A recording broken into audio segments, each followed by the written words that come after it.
today is joining us all the way from North Carolina. He did it for me. He's a Duke Blue Devils fan, which is hard for me to be able to invite someone that's a Duke fan in. Oh, man. Not that I claim to be a North Carolina fan, but I certainly don't claim to be a Duke fan. But him and his wife Robin are from North Carolina, and they've dedicated their life and their work to helping set men's hearts free. He has 3 adult daughters, 1 son-in-law, and really his mission and his ministry is to help men understand whose they are so that they can know who they are. And so I am incredibly excited to be able to introduce you to him today. There was a couple of guys that were able to have dinner with him last night, and sitting around the table and the conversations we were able to have, and just the unity that we had and the fellowship that we were able to have together, for me, was such an encouragement. And that I was already excited because I read The Heart of a Warrior, and so I was already excited to be able to hear him speak today. But after our conversation last night, I am even more excited to hear Michael speak and share what he has to say with us today. So with no further ado, I want to introduce you to Michael Thompson. Oh man, he kind of threw me under the bus with the Duke thing. That's the last time I was in Wisconsin, Micah, was about 30 years ago, and I was at the UW Fieldhouse, 1990. I think it was Steve Yoder was the coach, and we came away from that game. We won. We beat the Badgers. But then a few days later, we went over to Wisconsin Green Bay, and I chased a little guy around named Tony Bennett. And I was so bruised by the end of that game. I think I held him to 30. Some of you know what that means? And the whole offense was just one big pylon, 6'8" guy after another, and him weaving around and me chasing him and, just getting bruised along the way. So we lost to the Wisconsin Green Bay Tony Bennett team. And I like to think that I had something to do with his, now a national championship coach and played in the NBA, so I helped him along his way statistically. But it is such a treat for me and for my teammate Greg, there he is, Greg Sailors, to come from North Carolina to be with you. Because you know what, honestly, we're on the same team. That's right. We're on the same team. We come from a different conference, if you will. We come from a different area. Our world is now very green. Yours looks like it's well on its way. But it is incredible to sit down and have dinner with a bunch of guys or come and visit with you. I would rather, I like talking at you. I do that for part of what the role I get to have in the kingdom. But man, talking with you, that's way more fun, right? To sit at your tables, to hear your stories, to be at Moldy's today, right? Anybody been to Moldy's? Yeah. Yeah, it was awesome. 30 years that guy's been peddling lures and helping people get in the woods and God's creation, right? It's just so fun to be over at LaCrosse and then and now here in, would you call this the Chippewa Valley? Is that kind of this is the Chippewa Valley Life Leading with Power group. That's awesome. So I want to start with just, and we're going to do a little bit of an infomercial today, if I'm honest. We're trying to not sell books. Some people have made it possible for you to get books.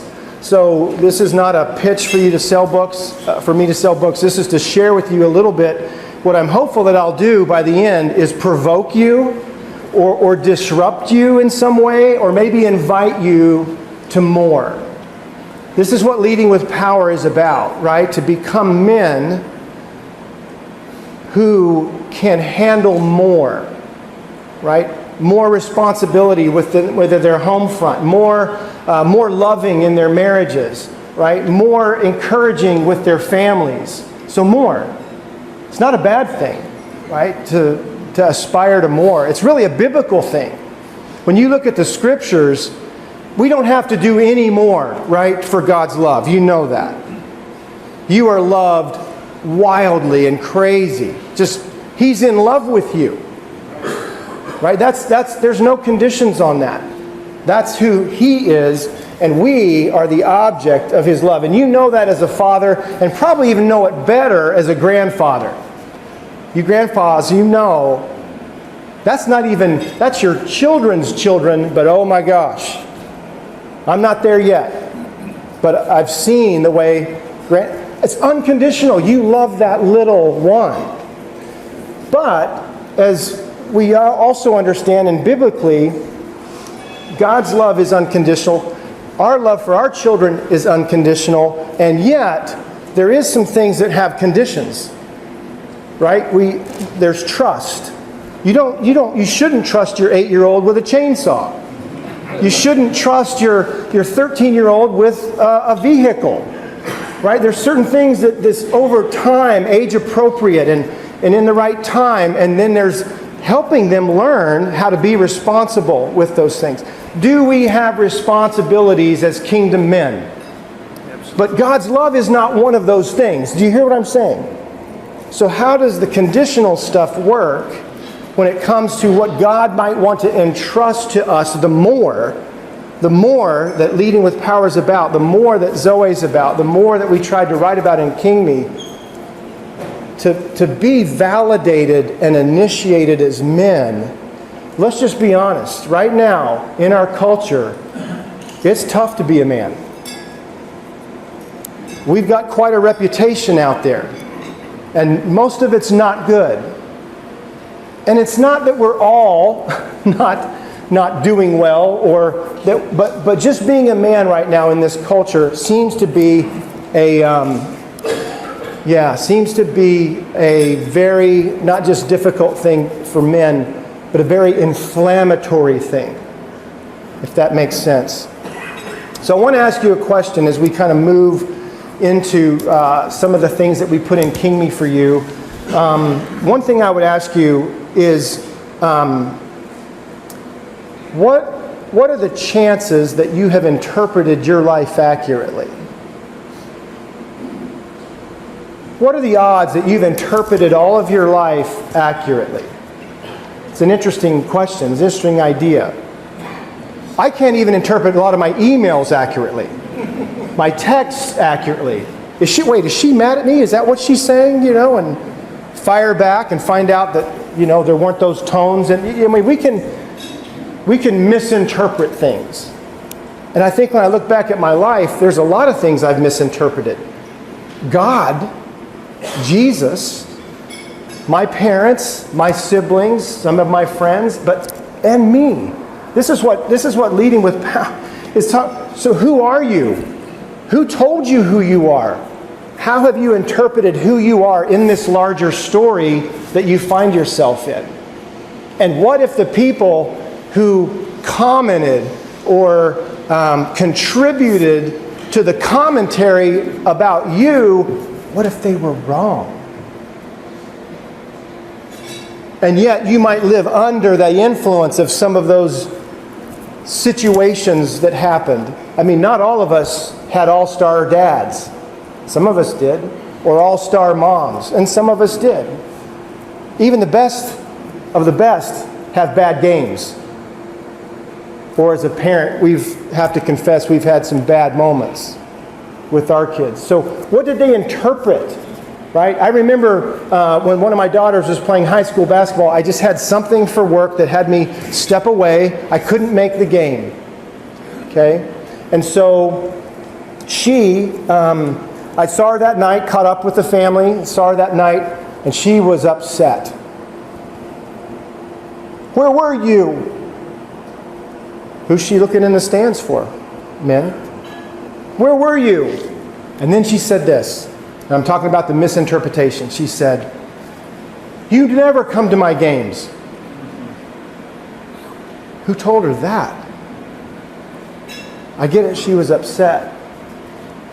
But right there was a timeout, like, honey, I'm the one holding the camcorder on the other 50 games this year. The phone, I'm video, is that true?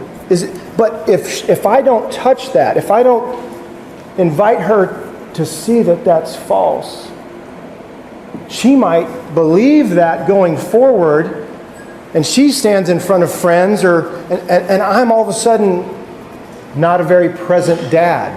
Do you understand what I mean? How quickly these misinterpretations can come, right? And that's just one story of one moment in one day. How many moments are there in a day? So the odds of us interpreting it accurately is slim, actually none. But how many of us have taken the time to explore our stories over time and go with God to possibly reinterpret some of our stories and some of the things that have been said and done to us, to maybe refile the files in the cabinet of our hearts and what we've experienced. Because, man, this is a tough, tough place to be. A fallen world. You know, we were created for a garden. And you know we're going to get the garden back if you were that guy who reads the back of a book or the end of a book. You jump to Revelation 22, we get the garden back. We get the tree of life back. But right now we live in the middle. We live in between. We live until Jesus comes back. You know there's a sequel to the first one. The story when Jesus enters into our story. The God-man, right? So he's coming back. And this time on a white horse, robe dipped in blood. Maybe a tattoo. It might be monogramming. The Greek is a little iffy on that. King of kings and Lord of lords. Capital K, king of small k kings. Guess who the small k kings are? You are. You are. He's coming back. Right? The second coming to end the war. No more darkness, no more sin, no more enemy. I can't imagine. Because we live outside the garden. We were born into that story. We live in fallenness. Does that make sense? So in Galatians, Paul says something really cool. Galatians 5:1, it says, "It is for freedom that Christ came to set you free." So another hard question. So why aren't more of us more free? What are the things that the enemy has on us or is working against us?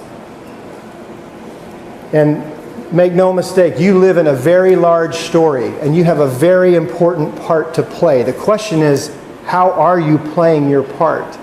There's no small parts, large parts, significant parts, and nobody can substitute. Not like a ball game where you run off when the horn blows and somebody comes and takes your place. No, nobody can take your place. You get one really good shot, and hey, we all have interceptions and turnovers. We all make mistakes. And yet, do we learn from those? Or do we just keep playing the way we were taught to play? So, Eisenhower said this after World War II: "History does not long entrust the care of freedom to the weak or the timid." History does not long entrust freedom to the weak or the timid. And I don't know any man that would want that to be in his introduction. Thank you, Micah, for not saying, Michael, weak and timid, is going to come up and speak. We don't want that as a reputation. We don't want that as a part of our story. So, yeah, what are we doing here? What's been done to us up until this point? What if we've misinterpreted some things? What if we could be more? And what if we could be empowered by the Holy Spirit, through the Holy Spirit? And let me just say, quick time out. You new guys, or maybe you've been here a while, if you don't have your citizenship in order, your kingdom citizenship in order, you need to see Micah, you need to see Dan, you need to see Rich, you need to see Terry. These guys are citizenship experts. And in order to be a kingdom man, you need to have citizenship in the kingdom. So just, you've got some things on your... They're giving you some good stuff here. Okay, so I'm assuming, and I need to continue to speak to you as if you are kingdom men, that you've got your citizenship in order. Because, let me give you the end of this talk. What would it look like if Chippewa Valley had men who were oriented in this story, knew who they were in the kingdom, knew how the kingdom works and the kingdom of darkness that opposes them and their families and their marriages, and is walking with God in a way that they not just have memorized. This is a good list. You could memorize this list. This is a good list. This is what's true about you in Scriptures. But let me make my final point on that really clear. You can memorize a lot of things, but does it mean it's true in your life? It's true in the Scriptures, but is it true for you? Has God shown you, show and tell, remember show and tell? Has God shown you and told you how true these things are, that you are a beloved son of the Most High God? See, we could memorize those passages, but it's very different when you experience that from God and God's love. You know how the experience works, right? You know how it works. When your kids were little, like mine, and you were introducing them to fire, and they're 2 years old, now they can move around, and you're putting a couple candles in their cupcake, and you light them, right? What do you tell them? Now be careful. Honey, this is hot. It'll burn you. It's really hot. When do they know how hot it is? When you're going and getting the Barney Band-Aids and the Bactine. Is Bactine still a thing? Is there still Bactine? Right? Or that orange stuff. Remember the orange stuff you used to have wiped on? Alcohol on the wounds. Right? When do they know? Because they've experienced it. So there's a knowing intellectually, but then there's a knowing experientially. We write about that in the book, how significant knowing experientially is. Because it's the knowing experientially that leads to wisdom. And frankly, when I look in this room, we got some gray hair here. We got some guys, what's that State Farm, that we know a thing or two because we've seen a thing or two. They're doing a great job in their ads, if you can finish that. Right? You've earned some of this gray hair. You've been through things.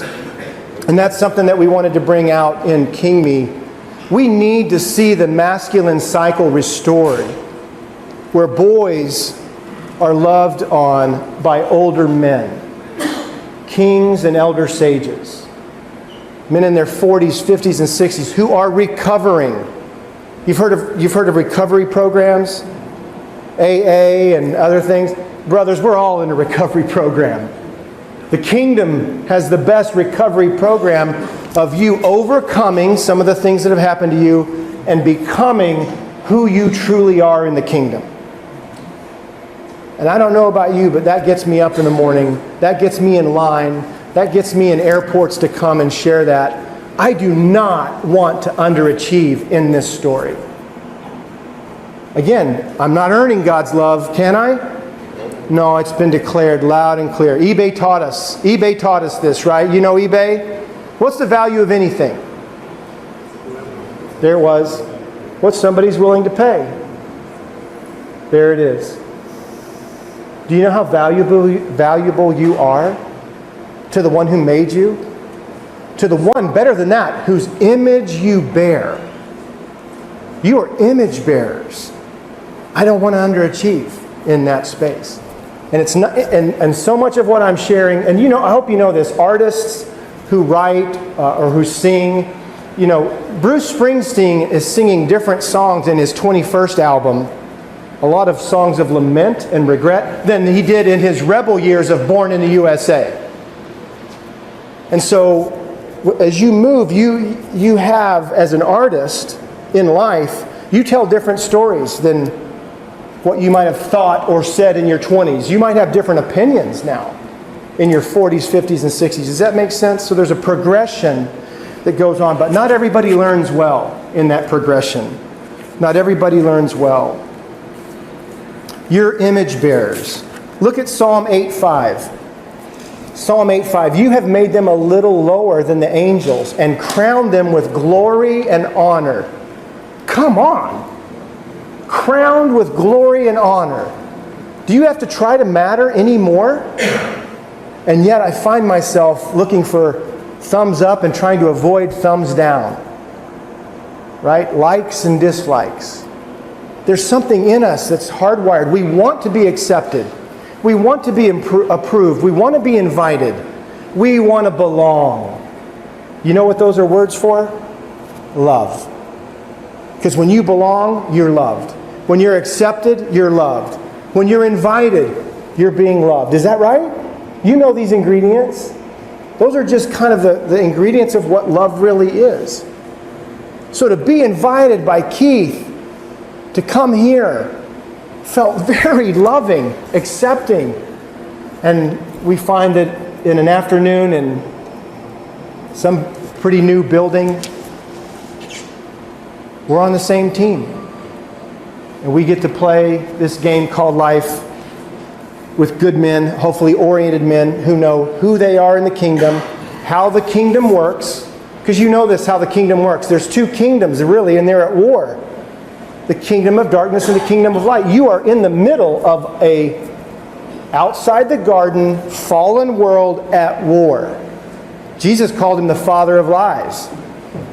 There you go. That's full circle now. What are the odds you've interpreted your life accurately? With an enemy who is hell-bent on you misinterpreting who you are, who God is, and what love is. We've got some things to overcome. We got some things to see. We've got a larger story to live in. Because if the story is revolving around you, brothers, or me, and I've learned this the hard way, that's how wisdom's often earned, right? If the story is revolving around you, you're living in way too small of a story. But as the story gets larger, the beautiful thing is you don't get smaller. You actually are invited to graduate into the larger story and take your place. And love and lead well in your kingdom. Because the masculine journey all is about moving a man to a season of his life that we call the king stage. I'm going to show you this in just a minute. Okay? The king stage, where most of his influence, most of his power and authority, his will can be done. His will can be done. But learning how to wield power and authority, we can do things in our marriages and we can do things to our children as fathers very controlling, very intimidating, very angry. I'm not talking about wielding the power and the authority because you're bigger and louder. I'm talking about wielding the power and the authority of love, the most powerful thing in the universe. And do we know how to wield that? And it's very difficult to wield it out there if you're not receiving it in here from the one who is love. You familiar with 1 John? He is love. And he loves first and he loves most. So your original job description, when you step into Genesis, right? You know this. Let me show you. Genesis 1:26 and 28. Our original job description is men. Then God said, let us make mankind in our image, in our likeness, so that they may rule. God blessed them and said to them, be fruitful and increase in number. That's actually a pretty cool mandate, if you know what I'm saying there. God created it. We didn't create it. God made it. Right? Be fruitful and increase in number. Fill the earth and subdue it. Rule. Reigning and ruling. Now you jump to all the way over to Revelation 22. This is amazing. Now you're at the back of the book, Revelation 22, 1 through 4. Then the angel showed me the river of the water of life, as clear as crystal, flowing from the throne of God and of the Lamb. On each side of the river stood the tree of life, bearing 12 crops of fruit, yielding its fruit every month. This is so good. And the leaves of the tree are for the healing of the nations. If you've been in this war for 4 or 5 decades, I promise you, you've been hit. I promise you, you've been wounded. I promise you, you've been mishandled. And you're going to need some healing. You may even need some of those broken bones of your heart reset by the God who loves you and does not want you to live or feel or think or move about under any curse of anyone, but to live in freedom. Does that make sense?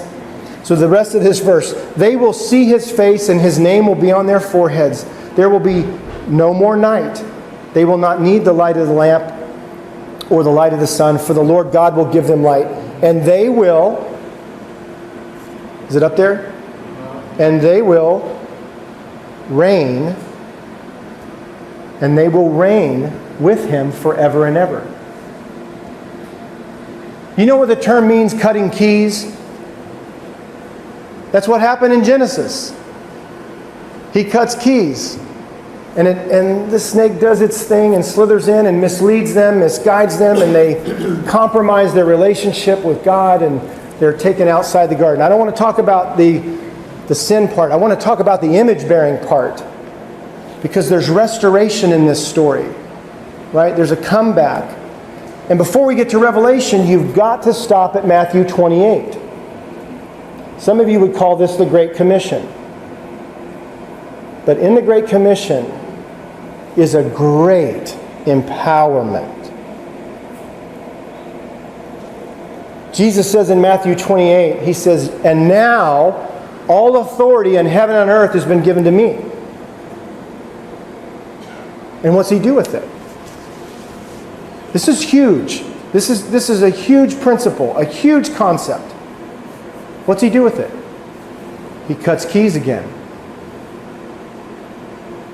And you know what cutting keys means? If I cut keys to my truck and I give you a key, what's that mean? You can drive my truck. If I cut keys and give you keys to my house, what's that mean?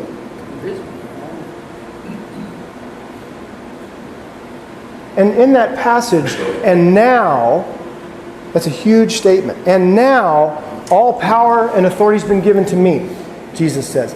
The question is, brothers, where has it been? You see, that's what Easter is. That's what the resurrection is. The cross is about far more than just forgiveness of sin. It's about defeating death. It's about victory. And it's about empowering us in this life to walk in freedom. I don't want to underachieve there. I want to know how this works, who I am in this story, and what he wants to entrust to me to then bring. The last time we had an incredible revolution within the hearts of men on the masculine journey and the masculine side of the equation. You know when the last incredible one was? Promise Keepers. 25 years ago. More than that. Almost 30 now. 30 years ago. Do you know why Promise Keepers was so successful? I'm going to tell you in a nutshell. They struck a chord in the hearts of men, friendship, connectedness, relationship, and together under the banner of godliness and godly men. The cool thing is they struck a chord in the hearts of men. You know why? Because there's a chord in the hearts of men that can be struck. I'm telling you, it's coming again.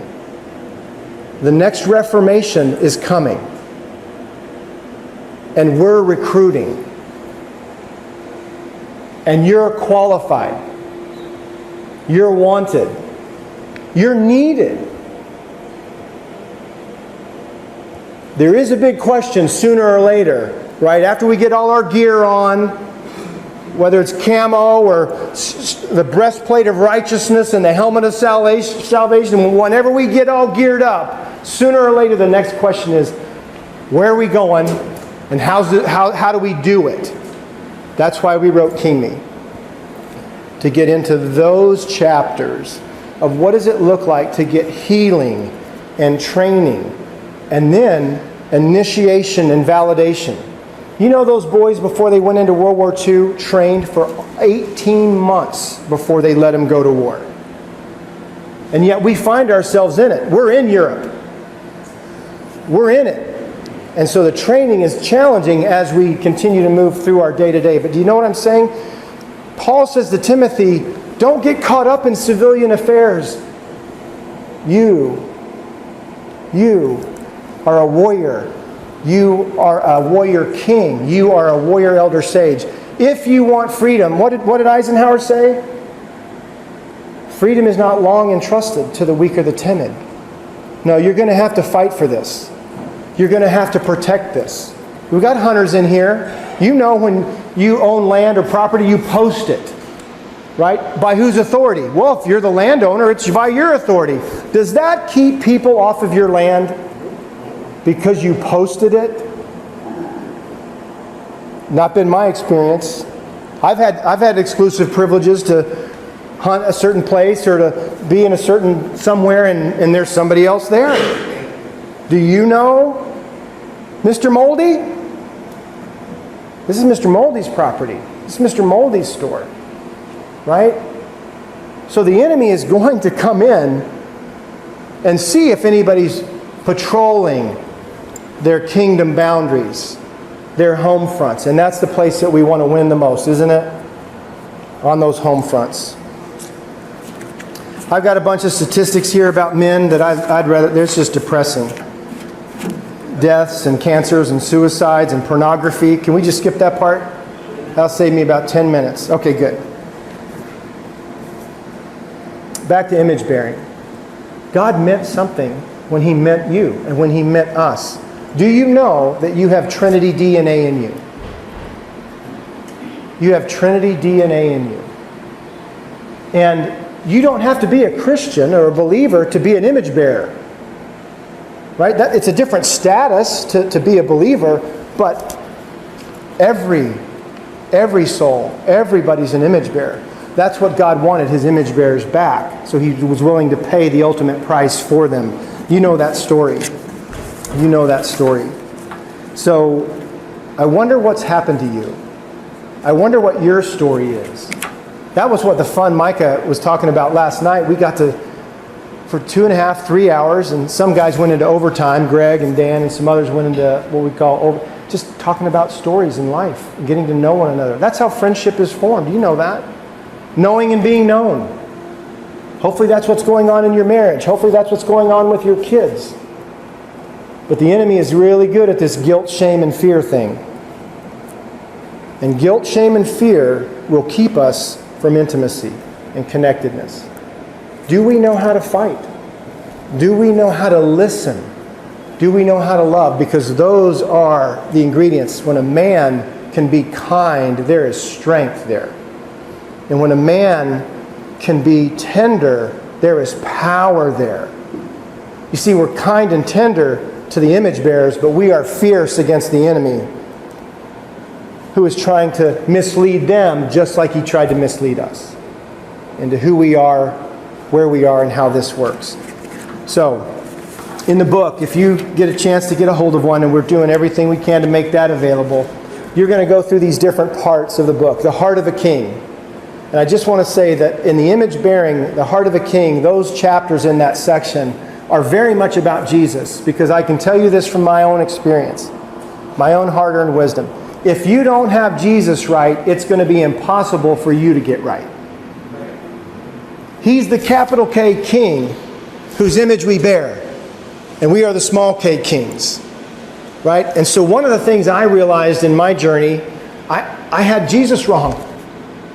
You know, when you remember when you were young, the posters that you had on your wall, or the albums that, you know, the people that were kind of the heroes in your world, that's kind of the posters on the wall. Well, the pictures I saw of Jesus were not going to make my wall. When I saw Jesus, I saw that kind of sunken in face, you know, kind of the halo Jesus in the foyer of the church. That doesn't strike boys' hearts. I want to be like that. No, they want to be like what? What do they dress up on as Halloween? What do little guys dress up like? Superheroes. And if Jesus is not the greatest superhero of all time, then the enemy has done a great number on our culture. And I heard this once, that boys, when they dress up like that, they're not pretending. They're rehearsing.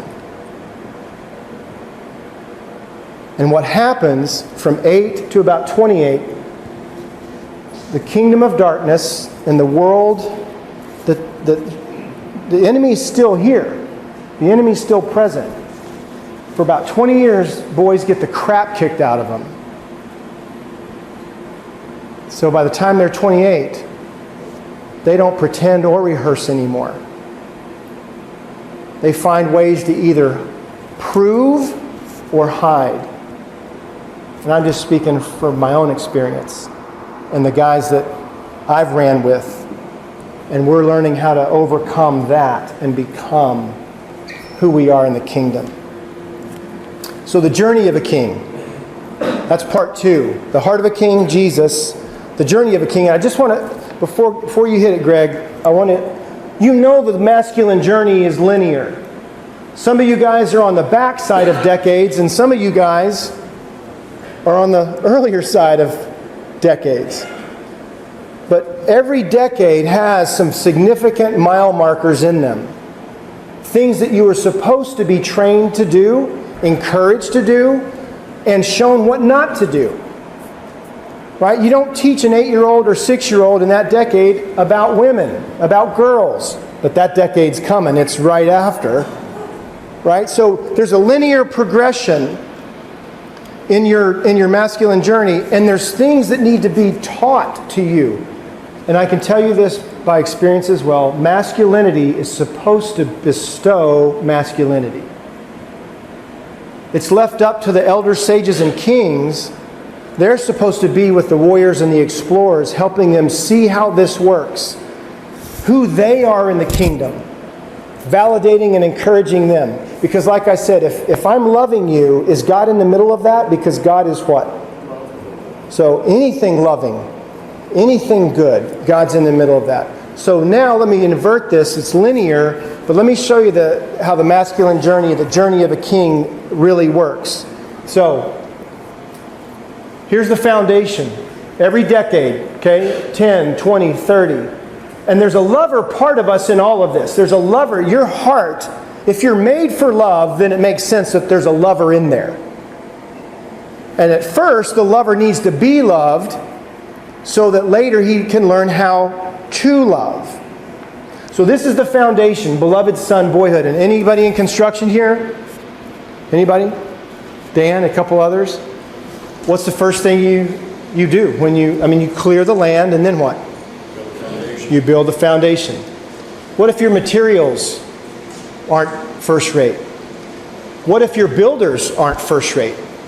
What if there's something that you didn't take into account on that property, on that land, right? But if this goes silly, if this goes badly, what happens to the next stages that are built? If your dad died when you were there, or he left when you were 8 or 9 or 10, or you step into Explorer 14, right? And he's not there to bestow masculinity. Maybe an uncle stepped in, maybe a grandparent. But do you understand how this works? You're being constructed. That's how the masculine journey works. And what happens if the foundation is not good? You have the leaning tower of me. So what have we interpreted all this well? I mean, warrior, great stage. When you start to learn about your strength, there's questions in every stage. This stage, the main questions are, do you see me? And do you love what you see? Do you want to be with me? Aren't you glad we grow out of those questions? So each stage has critical questions that need to be answered in a man's heart so that he can be secure in who he is. And that's the power of compliments and encouragement. You can tell a lot about a man by how he takes a compliment. Is he able to receive it? And as image bearers, the biggest thing that we need to understand is you were made to receive love, God's love first. I love servitude. I love obedience. But honestly, what I love most is being loved on by God. It has transformed me over and over and over again. So the journey of a king, we talk about that in the book. What should that look like? Part 3 is the glory of a king. Very, very small g, capital G. That's what I read from Proverbs earlier, and just that crowns them with glory and honor. Do you know you have a glory? The wild thing about your glory is it's in you and it's for you, but it's mostly for others. So we have a lot of different men in here. We have a lot of different glories in here because none of us can represent the full glory of God, but He imparts pieces of it and parts of it to different ones of us. The way we're wired, the way we think, the way we feel. That's why as a team, as a tribe, we can make a pretty good masculine journey training team for younger men. We just got to get back in that game. and understand that's part of our mission as men, is, are we leaving the next generation? Oh, you're leaving a legacy. There's no doubt about that. The question is, what kind? And do the boys after you, because they've spent time with you, do they know that they are beloved sons? And the wild thing is, you don't have to be 10 to receive that kind of love. My dad comes to town, he's 82. I feel like I'm 14. I spend time with Terry, I feel like I've got a big brother who's showing me his shop, giving me a hat from Moldy's. There's no more hats, you can't get one. I got the last one. But he gives me a hat. Oh, I know how God works in this kingdom program. He entrusts packages to older men to give to me, and I know who I'm giving credit for that, and I know who I'm thanking and receiving from that encouragement. Does that make sense? We've got a lot of work to do, but we can do it. We can do it. So the final part of the book is the reign of a king. The reign of a king. And in this process to becoming a man who reigns and rules well, there is a lot of training for reigning. A lot of it. And I want to close with this story, and I'll bring Greg up to just give you maybe some next steps and some things that are very important to us. One of the things Keith wanted to make sure we communicated, that we're allies with you in this. And we want you to be allies with us. Dan Allender said this, that find other good kings moving in the same direction and sign treaties with them. So when you go to war, they go to war. And when they go to war, you get to come to their aid. We need those kind of friendships. And so this story I love about becoming the man that is a man after God's own heart, right?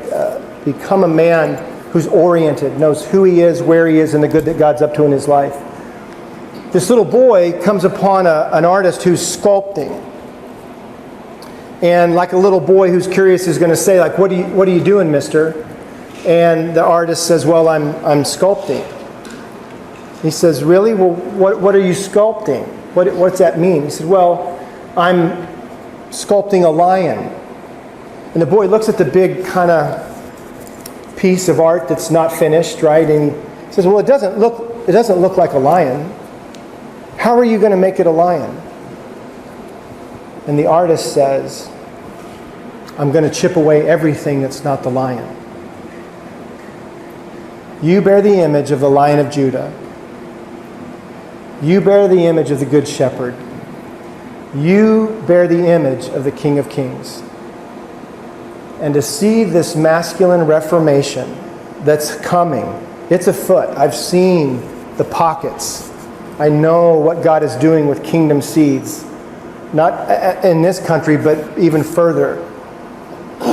Men who have that chord in them to be struck, who want to know that this list of identity is true, not because they memorized it, but because he's showing and telling them how true it is.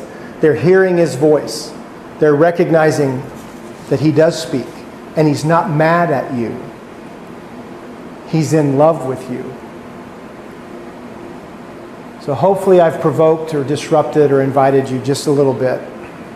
And you'll be curious enough to turn a few pages, maybe read the back first,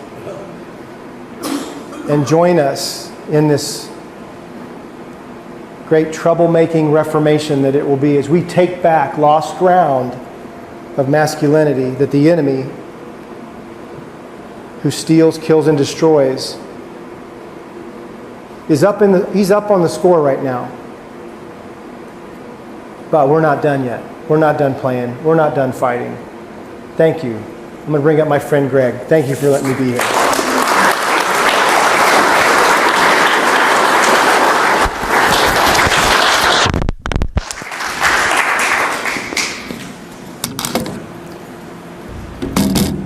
Thanks, Michael and Micah and the whole team here at Leading with Power, James. Guys, we're just so thankful to be here. Thankful for you. Thankful for your participation, your smiles, your laughter. and just tracking with us. What an honor. It's great to be back in Wisconsin. You guys know where Riverfront Park is over in Chippewa Falls? Ever been there? To the park? It's a little bit underwater right now, isn't it? Right? Well, about 22 years ago, I was standing on the bank of that, and I was holding the hand of a young lady, and I looked at her and I said, "You think we might could kiss?" And thankfully she did, and I married her a little bit later. She's from Onalaska, Wisconsin, so I have some roots here in Wisconsin. Sorry, I stole one of your ladies and took her to North Carolina. But so glad to have some roots here. It's so good to be back. And speaking of love, this whole thing of Reformation that Michael was talking about, you guys, you warriors and kings and elder sages becoming the men that God's designed you to be, so much of that happens because of love. And what I get to do at Zoe Allies is, you get a chance to come and be a part of so many different burrows, if you will, foxholes, like what you guys have in that secret location, some of the guys here, where you meet and get to love guys back to life. Small groups is what a church might would call it. But what does it look like to really do life with each other? And what is the most powerful thing in that small group that will change everything? Michael said it. If you want Reformation to happen, it's going to happen because of love. All right? And so at Zoe Allies, I get to help churches and nonprofits and businesses and individuals like you that like to create spaces for men. I love what Leading with Power is doing in these monthly meetings. And the rubber meets the road when what happens tomorrow. Is there somebody here that's on your right or your left right now that you can call and talk to about whatever it is? Or that, some of us talk about, I got that 2 a.m. friend. Anybody got a 2 a.m. friend? Right? That you have to call, I never forget, I had a 2 a.m. friend call me one time and say, "She's gone." When I lived in Western North Carolina. She's gone. My daughter, she took off. All right. It's time. It's all. Let's get up. Let's go. Let's go find her. Right? We all need those 2 a.m. friends. And creating redemptive communities, redemptive friendships. Sometimes it's 1-2 guys. Sometimes it's very formal, like a Bible study. Other times it's just guys that are in your neighborhood. But let me tell you, men, don't live those lives of quiet desperations and go to the grave with a song still in you. As Thoreau said. Really, you need to not be isolated. The enemy wants you isolated because what happens in isolation? Stuff happens in the dark. Not just sin, stain, and evil devices, but all kinds of other stuff too.